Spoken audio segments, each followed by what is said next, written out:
Hello everyone, मेरा नाम है विष्णुदत्त और आज के इस सेशन में आप सभी का बहुत बहुत स्वागत करता हूं। यूपीएससी प्रिलिमिनरी एग्जामिनेशन 26 मई 2024 को है और एग्जाम में 4 महीने का समय बाकी है। बहुत सारे स्टूडेंट के मन में ये डाउट आ रहा है कि सर जीएस पेपर 2 सीसेट अभी तक नहीं पढ़ा है, और अगर प्रीवियस ईयर पेपर को देखें 2023 के पेपर को तो बहुत टफ भी आया है। तो क्या अगले 4 महीने में हम इस पेपर को क्लियर कर सकते हैं? ठीक है, कि क्या 4 महीने का टाइम सफिशिएंट होगा इस सीसेट के पेपर को क्वालिफाई करने के लिए? तो इन सारे सवालों का आज मैं जवाब दूंगा कि अगर पॉसिबल है तो कैसे पॉसिबल है, कौन से 5 स्टेप हैं जिनको फॉलो करके आप इस पेपर को 4 महीने में क्रैक कर सकते हो। डेफिनेटली क्रैक कर सकते हो, लेकिन एक डिस्क्लेमर ये भी डालूंगा कि इससे बेटर स्ट्रेटेजी अगर आपके पास है तो आप अपनी स्ट्रेटेजी लगाइएगा। मैं अपना एक्सपीरियंस आप लोगों के साथ शेयर कर रहा हूं। 5 स्टेप, ठीक है। पहली चीज, तो क्या आप क्लियर कर सकते हो? तो जवाब होगा यस, डेफिनेटली क्लियर कर सकते हो, but you have to focus on these 5 steps. ठीक है, आपको इन 5 स्टेप्स को फोकस करना है, उसके बाद कर सकते हो, इजीली कर सकते हो। तो वो 5 स्टेप कौन से होंगे? सबसे पहला होगा कि आपके पास एक प्रॉपर प्लानिंग होनी चाहिए, क्योंकि बिना प्लानिंग के चीजों को अभी तक हम डिले करते आए हैं। ठीक है, कि 2023 का पेपर जब आप देकर के आए होगे तो आपको लगा होगा कि सीसेट नहीं हुआ और कि चलो अब शुरू करते हैं, नहीं शुरू कर पाए, 2 महीने बाद नहीं कर पाए, 4, 5, 6, 7, अब समय बहुत कम रह गया है तो चीजों को इतना डिले कर दिया। और अब भी अगर आपके पास एक प्लान नहीं होगा, बनाओगे नहीं, तो फिर नहीं होगा वो। ठीक है, तो प्रॉपर प्लानिंग बनाइए, डिकोडेड सिलेबस देखिए, प्रीवियस ईयर का एनालिसिस करिए, उसके बाद उसमें से इंपॉर्टेंट टॉपिक निकालिए। ठीक है, इंपॉर्टेंट टॉपिक अगर आपको पता चल जाएंगे, क्योंकि पेपर में 80 सवाल आते हैं जो कि 2 घंटे में सोल्व करने हैं। पेपर क्वालिफाइंग है तो 80 क्यों करने, हम तो 40 ही करेंगे सिर्फ। ठीक है, तो 40 क्वेश्चन 2 घंटे में करने हैं, तो इंपॉर्टेंट टॉपिक भी काफी होंगे 40 क्वेश्चंस के लिए। ऐसा तो नहीं है कि सारा आउट ऑफ द बॉक्स ही आ जाएगा पेपर, ऐसा कभी नहीं हुआ है। ठीक है ना, होगा। यूपीएससी है, बहुत एक जिम्मेवार संस्था है, ऐसा नहीं देगा कभी भी। ठीक है, तो इंपॉर्टेंट टॉपिक निकालिए, फिर पढ़ते हुए आपकी अप्रोच क्या होनी चाहिए, ये सारी चीजें मैं बताऊंगा आपको इसी वीडियो में, और इस वीडियो का एंड तक देखिएगा जरूर। ठीक है, फिर आपको सोर्सेज कौन से फॉलो करने चाहिए, उन पे भी डिस्कशन। अगर आप सही सोर्सेज फॉलो करेंगे तो आप बहुत इतने टाइम में कर लेंगे आराम से। टाइम मैनेजमेंट सबसे बड़ा इश्यू है, क्योंकि समय अभी भी नहीं दिया तो कहानी हाथ से छूट जाएगी। अभी भी शायद बहुत सारे लोगों के दिमाग में आ रहा है कि नहीं यार, अप्रैल में ही करेंगे। जीएस का रिवीजन कौन करेगा? आपको लगता है कि इकोनॉमिक्स का फ्लो चार्ट आपको रिवाइज नहीं करने पड़ेंगे, आर्टिकल्स आप भूल जाएंगे और सिंघानिया साहब वाली बुक आपको फिर से नहीं पढ़नी पड़ेगी? ठीक है, तो बहुत जरूरी है आर्ट एंड कल्चर, ये वो बहुत दुविधा आएगी यार, बार बार परेशान करेंगी चीजें कि रिवाइज करना है, रिवाइज करना है। सीसेट पे लगे रहोगे तो कैसे रिवाइज करोगे? तो उन सब चीजों को देखते हुए इस प्लान को अभी से फॉलो करना, एक एक चीज पे काम करेंगे। वीडियो एंड तक देखना, स्किप मत करना। ठीक है, चलो। सबसे इंपॉर्टेंट तो आपकी, अगर अभी तक आपने शुरू नहीं किया है ना, आपकी जर्नी के लिए ये बुक है। ये ऐसी गाइड बुक है जिसमें सीसेट को लेकर हर एक इंफॉर्मेशन मिलेगी आपको, हर एक इंफॉर्मेशन। जो चीजें आप घंटों रिसर्च करके निकालोगे वो हमने एक ही जगह पे डाल दी इस गाइड बुक के अंदर। क्या सिलेबस है, क्या पैटर्न है, क्या स्ट्रेटेजी होनी चाहिए, इंपॉर्टेंट टॉपिक का पूरा सेग्रीगेशन। ठीक है, कि किस साल किस टॉपिक से कितने क्वेश्चन पूछे गए, सब कुछ तो है इसके अंदर। एक एक पॉइंट आपको मिलेगा, तो इसको अगर आप पढ़ोगे तो आधी कहानी तो आपकी वैसे ही आसान हो जानी है। ठीक है, कुछ बचेगा ही नहीं। क्या स्ट्रेटेजी होनी चाहिए, तो इस गाइड बुक को एक बार डाउनलोड करो, पढ़ो, एब्सोल्युटली फ्री है। कहां मिलेगा लिंक? इसी वीडियो के डिस्क्रिप्शन में जाना है और इसको डाउनलोड करना है। ठीक है, डाउनलोड करके 1 घंटा दे दो, 100 घंटे की मेहनत बच जाएगी आपकी। ठीक है, चलो। इसके बाद जब नोटिफिकेशन आती है, अभी फरवरी में आएगी, तो नोटिफिकेशन का सिलेबस ये होता है। मैंने पिछले वाली नोटिफिकेशन से सिलेबस उठाया है। इस सिलेबस को देख के बहुत ज्यादा अंदाजा नहीं आता है, लेकिन एक अंदाजा जरूर आता है कि यहां बेसिक न्यूमेरेसी लिखा हुआ है, नंबर्स एंड देयर रिलेशन।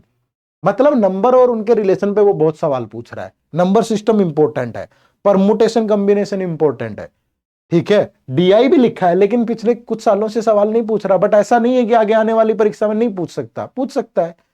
ठीक है, तो इन चीजों पे फोकस करना है। तो मैं सिलेबस आपको बता रहा हूं डिकोडेड, अपने एक्सपीरियंस के बेस पे। ठीक है, मैंने 2011 से 2023 तक के पेपर्स को सोल्व किया और उनमें क्या क्या चीजें, किन टॉपिक से क्वेश्चन पूछे गए हैं, वो यहां पे मैंने दे दिया आपको। जैसे क्वांट के अंदर ये सारे टॉपिक है, चाहे वो नंबर सिस्टम है, simplification, LCM, HCF, percentage, ratio, mixture, profit loss, interest, average, ages, time work, pipe system, time distance, boat, mensuration, DI, permutation, combination, इन सबसे सवाल आए हैं। ठीक है, किसी से कम आए हैं, किसी से किसी साल ज्यादा आए हैं, किसी से किसी साल ज्यादा आए हैं, सबसे आते हैं। ये रीजनिंग है। ठीक है, alphabetical, alpha numeric series, coding, decoding, syllogism, direction, ranking, blood relation, letter series, analogy, clock, calendar, dice, diagram, counting figure, cube, cuboid, और ये इंग्लिश कॉम्प्रिहेंशन। ये टाइप्स हैं पैसेजेस की कि इन पे बेस्ड क्वेश्चन आते हैं, अजम्पशन पे, कंक्लूजन पे, इन्फरेंस, कोरोलरी पे। और ये लेवल 1 लेवल 2 है कि लेवल 1 का मतलब है एक पैसेज पे एक क्वेश्चन, लेवल 2 का मतलब है एक पैसेज पे 2 क्वेश्चन, लेवल 3 का मतलब है एक ही पैसेज पे 3 या 3 से ज्यादा क्वेश्चन। ठीक है, तो ये सारी चीजें पूछ रहा है भाई, इनको ध्यान में रखो। लेकिन अगर इतना प्रिपेयर करने बैठोगे, अभी समय नहीं है, तो फिर क्या करें, इनको थोड़ा सा फिल्टर कर लो। ये देखो जैसे मैंने कर दिया। अब मैंने ये अपने एक्सपीरियंस के बेस पे फिल्टर किया है। ठीक है, कि प्रीवियस ईयर क्वेश्चंस के अंदर किन टॉपिक से ज्यादा सवाल आए हैं। ठीक है, इस बात की कोई गारंटी नहीं है कि इन्हीं से आएंगे, दूसरों से नहीं आएंगे। तो सोच समझ के, अगर विश्वास है तो फॉलो करिए। अगर आपको कोई भी चीज परफेक्ट नहीं, मैं खुदा नहीं हूं कि मुझसे पूछ के पेपर बनाएगा, ये सिर्फ प्रीवियस ईयर पेपर का एनालिसिस है। उसके बेस पे ये निकल के आया कि मैथ के अंदर आजकल सबसे ज्यादा सवाल number system, LCM, HCM, permutation, combination, इन्हीं से आ रहे हैं। ठीक है, परसेंटेज, प्रॉफिट लॉस रेशियो, ये पहले 6 चैप्टर आपके लिए मस्ट है, आपको बहुत अच्छे से करने चाहिए। ठीक है, और करने का मतलब ये नहीं है कि नंबर सिस्टम के नाम पे 4 पेज पढ़ोगे और सवाल सोल्व हो जाएगा, नहीं। नंबर सिस्टम टॉपिक में बहुत गहराई है। आई थिंक 15 से 20 दिन लगेंगे कम से कम आपको। और अगर बहुत ज्यादा जानना है नंबर सिस्टम टॉपिक के बारे में, हमारे चैनल पे, इसी चैनल पे आपको प्लेलिस्ट मिलेगी मैथ की। ठीक है, वहां नंबर सिस्टम की 15-20 वीडियो डाली हुई है, उनको देख के आपको पता चल जाएगा कि नंबर सिस्टम से ऐसे सवाल आते हैं। या पेपर उठा लो, 2023 का पेपर उठाओ और देखो कि कैसे कैसे सवाल आते हैं। तो उसी गहराई से पढ़ना है आपको। ये नहीं है कि ऊपर ऊपर से 3 चीजें पढ़ के चले गए और जाके सोचोगे कि पेपर में ये सब नहीं मिलेगा भाई, मेहनत लगेगी। ठीक है, उसके बाद ये जो नीचे वाले, ये जो 6 चैप्टर्स बच गए, इनमें से कोई भी 4 कर लो। ठीक है, कोई भी 4 चैप्टर इनमें से भी कर लो, जैसे एजिज, ठीक है, एवरेज और नंबर सीरीज, ये तो कर ही लेना, बाकी 3 में से कोई एक और कर लेना। तो इतना मैथ में पढ़ लो।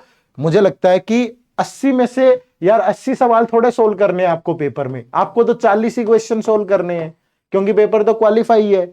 और 40 में से भी अगर आप 9 सवाल गलत कर दोगे तब भी आप क्वालिफाई कर जाओगे। आप सोचो फिर इतनी क्यों मेहनत करने की, और टाइम भी नहीं है। तो डुएबल है, आप कर सकते हो 4 महीने में, लेकिन लिमिटेड पढ़ना और अच्छा पढ़ना, गहराई से पढ़ना। और गहराई का आधार होगा प्रीवियस ईयर पेपर, पिछले 5-6 साल के पेपर उठाओ, उनको सोल्व करो। सोल्व नहीं कर सकते, सिंपली पढ़ लो, सिर्फ पहले पढ़ लो, पता चलेगा कि क्या पढ़ना है, उसके बाद इन चीजों पे आना। ठीक है, फिर ये टॉपिक है आपके रीजनिंग के, तो ये टॉपिक पढ़ लो सारे रीजनिंग में। ठीक है, एक एक करके 1 बाय 1। फिर आप जब कॉम्प्रिहेंशन प्रिपेयर करें तो इन टॉपिक्स पे करें, economic issue, social issue, science and tech, rural issue, health care, climate, environment, current burning issue. तो अगर लिमिटेड पढ़ोगे और एक स्ट्रेटेजी बना के पढ़ोगे तो 4 महीने में डुएबल भी है और हो भी जाएगा। ठीक है, उसकी टेंशन मत लो, लेकिन पढ़ना पड़ेगा। ठीक है, अब बारी आती है टाइम मैनेजमेंट की। तो मैं अगर आज का दिन निकाल भी दूं तो मोटा मोटा आपके पास 120 दिन बाकी है अभी पेपर में, 120 डेज। ठीक है, अब 120 दिन, अब कोई भी अगर आपके पास डेडिकेटेड सोर्स है, मैं डेडिकेटेड की बात कर रहा हूं, जहां आपको बहुत ज्यादा रिसर्च ना करनी पड़े। मतलब ये कहते हैं ना कि बना बनाया खाना है, बस खाना है, तो 5 मिनट लगती है खाने में। लेकिन अगर खाना पकाकर खाना पड़ेगा और खाना फिर कमाना भी पड़े, कि पहले गए कमा करके लेके आए, फिर भोजन कुछ कच्चा राशन खरीद के लाए, फिर घर पे आए, फिर बनाया, फिर खाया, तो समय लगेगा भाई। पहले पूरा दिन काम करना पड़ेगा, फिर कुछ खरीद के लाओगे, फिर पकाओगे, फिर खाओगे। लेकिन अगर बना बनाया है और सिर्फ खाना है, सिर्फ खाना है, तो टाइम कम लगेगा। तो अगर आपके पास डेडिकेटेड सोर्स है तो सीसेट का पेपर 150 घंटे में प्रिपेयर हो सकता है। ठीक है, लेकिन अगर आपके पास वो डेडिकेटेड सोर्स नहीं है, आपकी मेहनत नहीं है, तो टाइम ज्यादा लगेगा। और वो कितना ज्यादा लगेगा उसकी कोई लिमिट नहीं है। क्योंकि मैं किसी बुक को किसी और कोर्स को आधार बना के नहीं बता सकता। ठीक है, तो 150 घंटे लगाइए। अब ये 150 घंटे आप या तो 75 डेज लगा लो, डेली के 2 घंटे, ठीक है, या 100 डेज लगा लो, डेली का 1.5 घंटा। ये दोनों बेस्ट प्लान है। अब देखो आप किस में फिट बैठोगे। ठीक है, हाँ, कुछ लोग ये है कि मैं तो 50 घंटे में ऑलरेडी प्रिपेयर्ड होगा ना। अगर पहले पढ़ रखा है तो 100 घंटे प्रैक्टिस कर लो, 50 घंटे प्रैक्टिस कर लो, सिर्फ मॉक टेस्ट दे लो, सेक्शनल टेस्ट दे लो, ये सब नहीं। अगर आप ऑलरेडी प्रिपेयर्ड हैं, आपकी कंसेप्चुअल अंडरस्टैंडिंग है पहले से, तो आप सिर्फ मॉक टेस्ट दो, ज्यादा से ज्यादा जितना हो सके। आप सिर्फ टेस्ट सीरीज लगाओ, ज्यादा जरूरत ही नहीं है।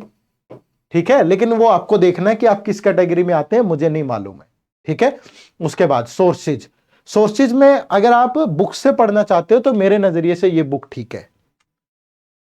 ठीक है, ये क्वांटिटेटिव एप्टीट्यूड फॉर कैट, अच्छा लेवल मिलेगा आपको, बेसिक लेवल आपको इसमें मिलेगा, रीजनिंग आपको इसमें मिल जाएगी, और इंग्लिश कॉम्प्रिहेंशन के लिए बुक। लेकिन ये बेस्ट नहीं है, मैं बता रहा हूं फिर से, ये बेस्ट नहीं है। आप एक मोटा मोटा आइडिया ले सकते हैं इनसे। ठीक है, आपको बेसिकली काम किस पे करना पड़ेगा, मैं तभी कह रहा हूं कि आप प्रीवियस ईयर क्वेश्चन सोल्व करो, पहले 6 साल के। सोल्व नहीं कर सकते, पढ़ो, तो आपको पता चल जाएगा इन बुक में है क्या। ठीक है, कैसे पढ़ना है, कहां से पढ़ना है। लेकिन थोड़ा सा चीजें ध्यान रखना, ये बुक्स जो एक तो है टाइम टेकिंग प्रोसेस, आपके पास टाइम कम है, बहुत टाइम लगेगा इनको पढ़ने में, अपडेटेड नहीं होती है टाइमली, यूपीएससी का लेवल मिसिंग है। ठीक है, और कंसेप्चुअल क्लैरिटी नहीं है, अप टू द मार्क नहीं है, आपको थ्योरेटिकल चीजें मिलेंगी, आपको वैसी पढ़नी पड़ेंगी। समझ रहे हो। ठीक है, और एक ऑल्टरनेट सोर्स में आपको दे देता हूं, ये ऑल्टरनेट सोर्स जहां हमने मेहनत की है। ठीक है, हमने एक 100 घंटे का कोर्स बनाया है सिर्फ। इस 100 घंटे के कोर्स में आपको कंसेप्ट क्लासेज मिलेंगी, बेसिक से लेके यूपीएससी लेवल तक की। टेस्ट सीरीज होगा जिसमें चैप्टर वाइज टेस्ट है, सेक्शनल टेस्ट है और फुल लेंथ टेस्ट है। वीकली लाइड आउट सेशन होते हैं और लाइव रिवीजन क्लासेज होंगी, वो रिकॉर्डेड क्लासेज होंगी और ये लाइव। ठीक है, तो ये पेपर से पहले होंगी। ये इस बैच की फैकल्टी है। डेमो लेक्चर लगाओ, इसी वीडियो के डिस्क्रिप्शन में इस कोर्स का लिंक है, जाकर के देखो कि कैसा पढ़ाया हुआ है। और अगर आपको विश्वास आए, सिर्फ कोर्स खरीदने से नहीं होगा, यह बात ध्यान रखना। अगर आप मेहनत कर सकते हो, हाँ, सारी चीजें एक जगह मिल जाएंगी। जो चीजें मैंने आपको बताई कि तजुर्बा, आपको प्रीवियस ईयर क्वेश्चन सोल्व मिलेंगे यहां। ठीक है, चैप्टर वाइज हमने सारे कंसेप्ट्स को क्लियर किया है, तो हमने बहुत मेहनत की है इस कोर्स में। और अगर आप भी कर सकते हो, खरीदने से नहीं होगा, पढ़ना पड़ेगा। अगर आपको भी लगता है कि मैं मेहनत कर सकता हूं, लेकिन यह है कि इसके बाद फिर आपको और बुक ये वो परचेज करने की जरूरत नहीं है, क्योंकि यहां पे इतना कंटेंट है कि इतना प्रैक्टिस कर लोगे तो आपका हो जाएगा। लेकिन मेहनत करनी पड़ेगी, यह बात ध्यान रखना। बिना मेहनत के कोई 100% गारंटी नहीं है, लेकिन अगर मेहनत करोगे तो फिर गारंटी है। ठीक है, मेहनत करनी पड़ेगी।